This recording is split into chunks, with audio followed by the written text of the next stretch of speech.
Hello YouTube, it's Barbara Jean. Guess what? I had another epiphany. I was, I was watching a program about the solar eclipse and how everybody's so excited about the solar eclipse that's getting ready to pass over America. That's going to cover the whole America, and how everybody's so excited about it because it's something that's never really truly happened the way it's happening right now. It's going right across America.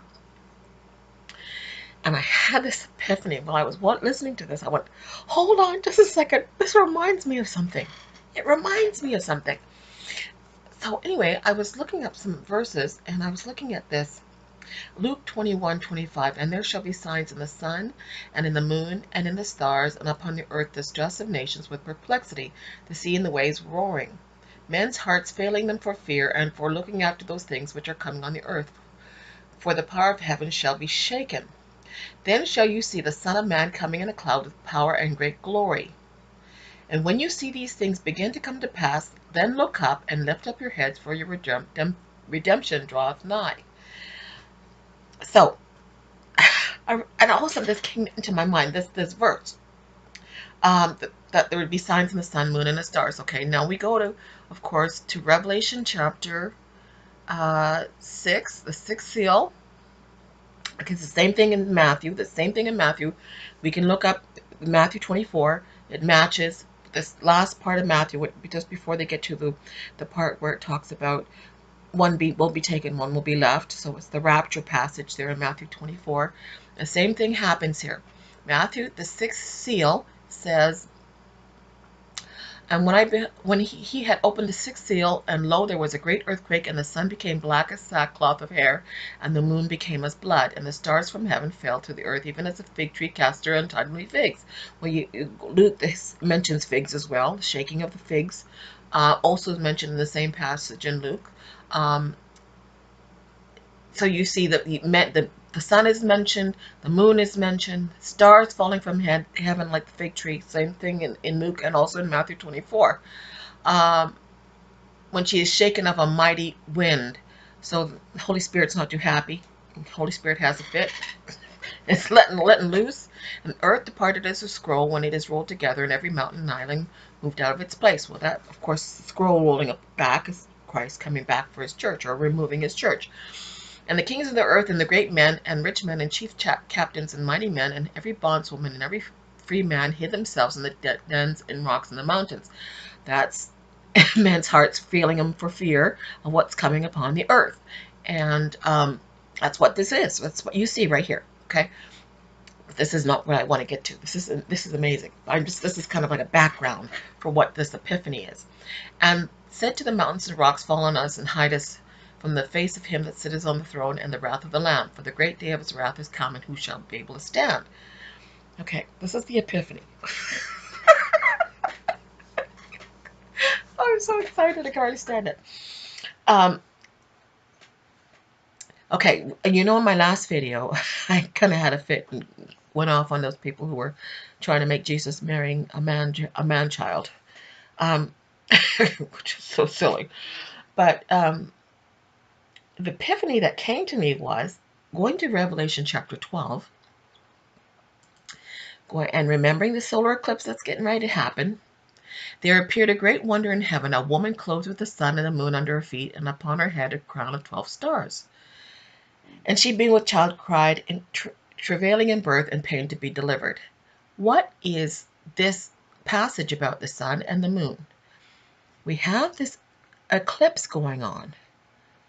We have this eclipse, the signs in the sun, the moon, and the stars.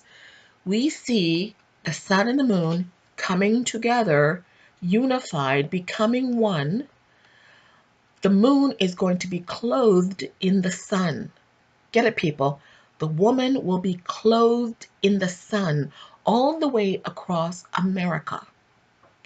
She will be clothed in the sun all the way across America. Think about that for a second. Let that sink in. The signs in the sun, the moon, and the stars. The moon will be clothed in the sun. Listen to this.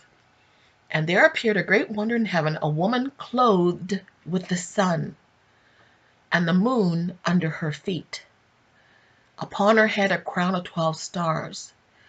We see the sign going across America, all the way across America, of the moon being clothed with the sun. She is completely in front of her, or otherwise she's clothed. All you will see is a round little bit of a disk of light coming around from the coronal mass ejection coming across. She'll be completely clothed with the sun all the way across America. When you look at Ephesians chapter, what was it? Ephesians chapter 5, when it talks about men and husbands and wives. For this cause shall a man, for we are members of his flesh. Ephesians chapter 5. Wait. Let's go back further. Ephesians 5:28. So ought men to love their wives as their own bodies. He that loveth his wives loveth himself. For no man ever yet hated his own flesh, but nourish and cherish it, even as the Lord the church. Cherish. I believe that really. Let me just see if I can find it expanded. For some reason, I was thinking that it said he cherished and clothed it. Let me just see if it says that, or maybe it's just my imagination. But nonetheless, it still stands. But this is really interesting.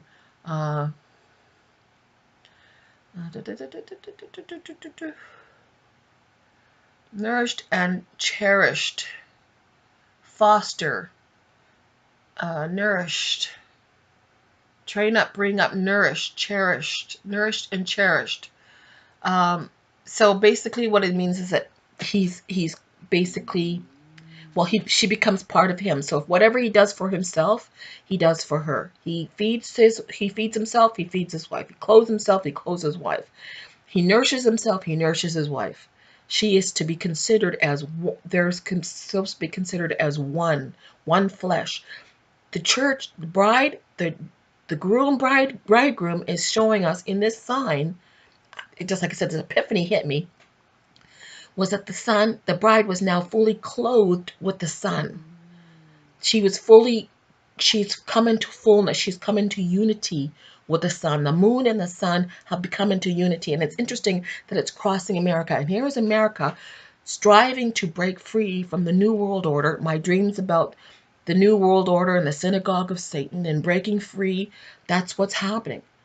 And you say whatever, there has to be a physical manifestation of a spiritual truth. There has to be a physical manifestation of a spiritual truth. God is using America as an example of a spiritual truth. America is breaking free from the New World Order, becoming a man, standing up, manning up, putting on the heart of a man, and breaking free from the beast system, from acting like animals, having animal mentality, beast mentality. It's becoming human. It's starting to find its human heart instead of acting like animals. And the sun clothing the moon completely all the way across America is a sign of the maturity of the nation of America coming into its fullness. Like I said, there has to be a physical manifestation of a spiritual truth. And the same thing, the bride who a church has matured in America. Not just America, but of course all through Europe and all the rest of it. But there's a certain, immaturity that has remained there. Whereas the church has come into fullness and maturity in North America, And from this North America, the maturity has spread out, and the New World Order is trying to contain it, trying to keep it and break its will from spreading that maturity. Because if they could break America, then they can break the spirit of the church. But they can't break the spirit of the church because she's coming to a maturity. And just like I was saying before, the church has to go into heaven, into the temple, for the temple down here on earth. Before it can be built, there has to be a spiritual manifestation of before the physical manifestation can be come into maturity or be physically known. So there first has to be a spiritual manifestation before there can be a physical manifestation.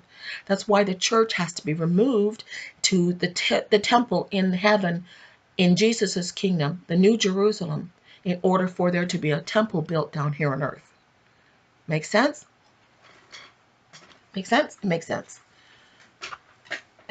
That's why we're seeing the sign of the woman who's clothed with the sun and the moon and the stars crowned with the stars in the spiritual, in the physical realm, but we're also seeing her, she's maturing in the spiritual realm. She will be removed, and then we'll start seeing the manifestation of her on the physical realm. I think I'm going off topic here, but I think you can understand what I'm saying. There has to be a spiritual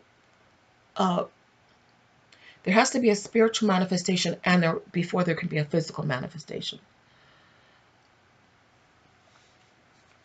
The Lord has matured his church, has matured his bride spiritually. Now she's going to be physically manifested. Okay? She's going to be physically manifested. But this sign in the sun and the moon, this eclipse going across America, I suddenly had this like this epiphany. I was listening to this thing about the eclipse and how everyone's so excited and what it could mean and blah, blah, blah. And all of a sudden it popped into my head. The moon is clothed with the sun. This woman is clothed with the sun. Let's go back to Revelation chapter 12. And there appeared a great wonder in heaven, a woman clothed with the sun. Now remember what I told you in the last video. That the church has been in heaven for I don't know how long, at least 3.5 years. At least 3.5 years before this happens. The rapture of the church happens first. That's Revelation chapter 6 and 7. Then you have this hour of tribulation that comes upon the earth, and I'm not sure how long that period lasts. Whether it's 1 year, 2 years, 5 years, 10 years, I don't know.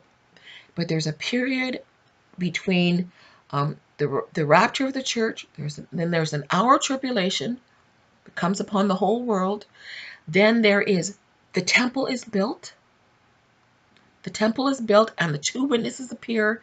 And then you have this woman giving birth in heaven, which gives permission for Michael to throw down Satan to the earth, which then brings on the last vile judgments when Lucifer and Satan and the Antichrist and the false prophet are all doing their worst and trying to mark everybody on the planet with the mark of the beast. Many, many millions of people will die because they will not take the mark of the beast. Then comes the millennial reign. Okay, so this we are seeing the sign first in heaven. It's happening right now. I believe it's a sign for the church. It's a sign for the church. It's a sign for the bride. It's a sign for the bride that she's come to fully maturity. She is now clothed in the sun. She's fully clothed in the sun. Oh, epiphany! Oh, I can hear angels singing. Oh, the Lord just keeps bringing me to these things. I mean, he keeps showing me these things, and then all of a sudden something pops, and all of a sudden it makes sense why the Lord is leading me in certain directions, why he keeps, I think, why am I thinking about this? Why is this coming to me? Why am I pondering this? I don't get it. And then all of a sudden it makes sense. I may make 5 or 6 videos, and then all of a sudden it makes sense. Suddenly it all comes into full visual understanding. All of a sudden I go, oh, my eyes are open. I go, wow, that's fabulous. Amazing, Lord, you're fabulous. So this is a sign for America. And it's not just for America, but for the bride of Christ. It's a sign for the bride of Christ. We have come to full maturity. We are fully clothed in the sun. We are ready to go home. Yes. Anyway. No wonder I keep hearing that song. I'm just a wayfaring stranger and getting ready to go home. Something the Lord is so good. The way he speaks to me, sometimes that just amazes me. Anyway, I think that's all I need to say for now. God bless. I'll talk to you later.